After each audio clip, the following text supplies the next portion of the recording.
కడప జిల్లాకు చెందిన చేనేత కార్మికుడు సుబ్బారావు గారు తన భూమిని అమ్మడానికి వెళ్తే రెవెన్యూ రికార్డులు మారిపోయి వైసీపీ నాయకుడి పేరున ఉంది.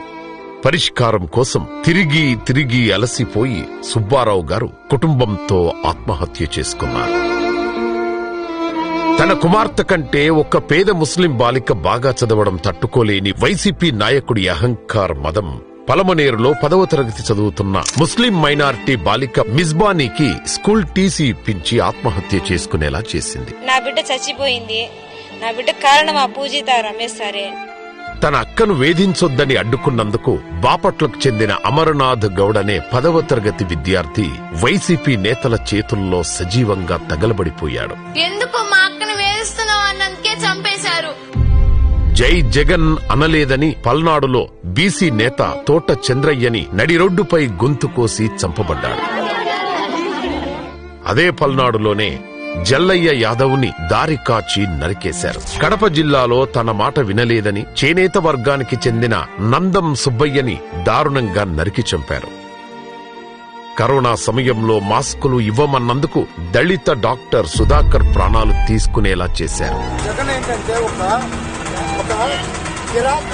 తన గుట్టు బయటపడుతుందని తన డ్రైవర్ సుబ్రహ్మణ్యంను చంపి డోర్ డెలివరీ చేశాడు వైసీపీ ఎమ్మెల్సీ. అనంతబాబు కొట్టి చంపించాడని స్పష్టంగా పోస్ట్ నుంచి చెప్తున్నాండి. ప్రజల ఆస్తులు లాక్కోవడం, అధికార మదంతో దళితులు, బీసీలు, మైనార్టీలు, పేదలు, మహిళలపై దాడులు, అరాచకాలు చేసి యువతను గంజాయికి బానిస చేసి 10 లక్షల కోట్ల పైన అప్పులు చేసి ప్రభుత్వ ఆస్తుల్ని తాకట్టు పెట్టి పేదల టిడ్కో ఇళ్ల మీద లోన్లు తెచ్చి కంపెనీలను కమిషన్స్ కోసం వేధించి 9 సార్లు విద్యుత్ ఛార్జీలు, 3 సార్లు ఆర్టీసీ బస్సు ఛార్జీలు పెంచి చెత్త మీద కూడా పన్ను వేసి ఏపీ ప్రజలకు 5 ఏళ్లు నరకం చూపిస్తే విసిగిపోయిన ప్రజలు వైసీపీని పోలింగ్ బూత్ లో 11 సీట్లకు తొక్కి పట్టి కూటమి ప్రభుత్వానికి అధికారం అప్పజెప్పారు. నారా చంద్రబాబు నాయుడు అనే నేను, కొణిదెల పవన్ కళ్యాణ్ అనే నేను అధికారంలోకి రాగానే ఆర్థిక వ్యవస్థను గాడిలో పెట్టి సూపర్ 6 తో సంక్షేమాన్ని పరుగులు పెట్టించారు ముఖ్యమంత్రి నారా చంద్రబాబు నాయుడు గారు. వృద్ధులు, వితంతువులు, వికలాంగులు ఇలా 28 వర్గాలకు చెందిన పేదలకు సామాజిక భద్రతను కల్పిస్తూ నెలకు 4,000 నుంచి 15,000 రూపాయలకు పింఛన్లను అందిస్తూనే మహిళలకు ఉచిత బస్సు, తల్లికి వందనం పేరున పిల్లలందరికీ 15,000 రూపాయలు, దీపం పథకం కింద 3 సిలిండర్లు, అన్నదాత పథకం కింద రైతులకు 20,000, రాష్ట్రంలో 269 అన్నా క్యాంటీన్ల ద్వారా 5 రూపాయలకే భోజనం, మత్స్యకారులకు 20,000 సాయం, అంగన్వాడీ కార్యకర్తలు, ఆశా వర్కర్ల వంటి చిరుద్యోగులకు గ్రాట్యుటీ, ఆటో డ్రైవర్లకు 15,000 అందిస్తూ వైసీపీ ఆర్థిక వ్యవస్థను ధ్వంసం చేసిన సాకులు చెప్పకుండా సూపర్ 6 తో సంక్షేమాన్ని ఆటంకం లేకుండా అమలు చేస్తోంది కూటమి ప్రభుత్వం. 8,000కు పైగా ఎయిడెడ్ పాఠశాలల్ని మూసివేసి ఉన్న బడులకు రంగులేసి విద్యా వ్యవస్థను ఉద్ధరించినట్లు కథలు చెప్పకుండా అధికారంలోకి రాగానే మెగా డిఎస్సి ద్వారా 16,000కు పైగా టీచర్ పోస్టులకు భర్తీ చేసింది కూటమి ప్రభుత్వం. వైసీపీ హయాంలో 73% పడిపోయిన 10th క్లాస్ పాస్ పర్సెంటేజీని 100 రోజుల్లో ప్లాన్ ఆఫ్ యాక్షన్ తో సరిదిద్ది 10th క్లాస్ రిజల్ట్స్ లో ప్రైవేట్ పాఠశాలల రికార్డులు బద్దలు కొట్టింది కూటమి ప్రభుత్వం.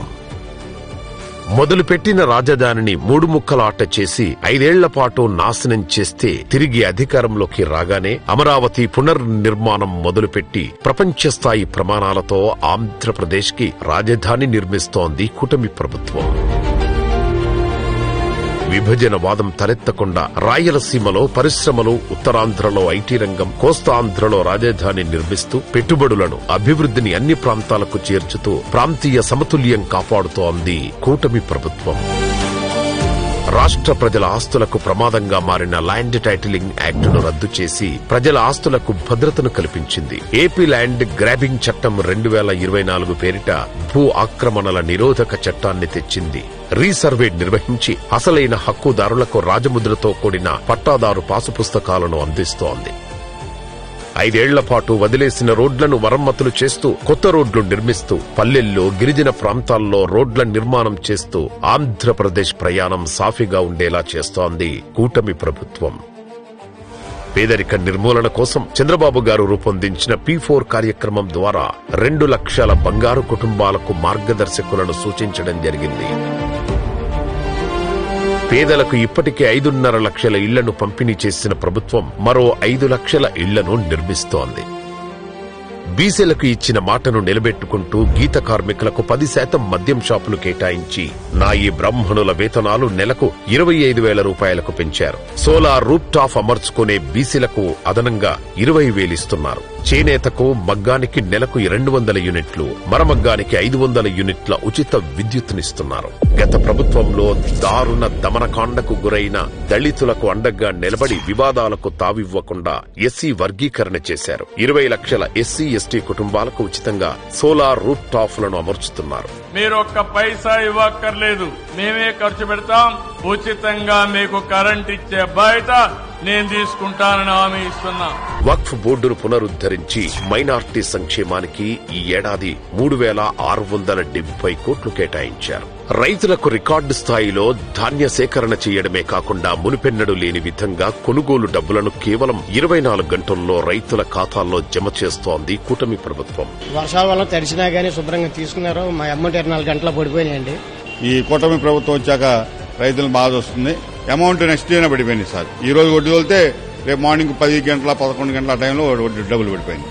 అలాగే రైతులకు డ్రిప్ పరికరాలు, వ్యవసాయ యంత్రాలను సబ్సిడీని పునరుద్ధరించింది. పొగాకు, మామిడి, కోకో, ఉల్లి తదితర పంటల రైతులకు నష్టాలు రాకుండా మార్కెట్ ఇంటర్వెన్షన్ ద్వారా 1,100 కోట్ల సాయం అందించారు. పోలవరాన్ని పరుగులెత్తిస్తూ వెలిగొండను పూర్తి చేస్తూ సాగునీటి ప్రాజెక్టుల మీద పూర్తి దృష్టి పెట్టింది కూటమి ప్రభుత్వం.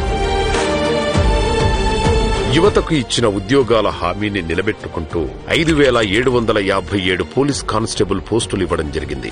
ఈ ఏడాదికి అప్పుడే 10,000కు పైగా ప్రభుత్వ ఉద్యోగులకు జాబ్ క్యాలెండర్ విడుదల చేశారు. దేశంలో వచ్చిన పెట్టుబడుల్లో 25% పెట్టుబడులు సాధించి గూగుల్ నుండి మొదలుకొని రిన్యూ ఎనర్జీ వరకు దాదాపు 23 లక్షల కోట్ల రూపాయల పెట్టుబడులు సాధించి హామీ ఇచ్చిన 20 లక్షల ఉద్యోగాల కల్పనను 2 ఏళ్లలో సాధించి మిషన్ 2047తో భవిష్యత్తును ఒడిసిపట్టుకుంటోంది కూటమి ప్రభుత్వం.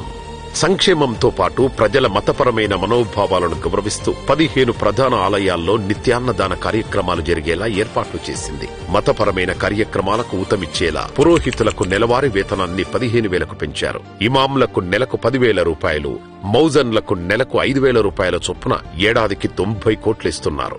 8,427 మంది పాస్టర్లకు నెలకు 5,000 రూపాయల చొప్పున గౌరవ వేతనం అందిస్తూ మత సామరస్యాన్ని కాపాడుతోంది కూటమి ప్రభుత్వం. ఈ విధంగా 5 ఏళ్ల పాటు ఆర్థికంగా, సామాజికంగా అతలాకుతలమై భవిష్యత్తు మీద నీలినీడలు కమ్ముకున్న ఆంధ్రప్రదేశ్ రాష్ట్రాన్ని పునాదుల నుండి బలోపేతం చేస్తూ సామాజిక మరియు ఆర్థిక సమతుల్యాన్ని కాపాడుతూ దేశంలో అత్యంత అభివృద్ధి సాధిస్తున్న రాష్ట్రాల సరసన నిలబెడుతోంది కూటమి ప్రభుత్వం.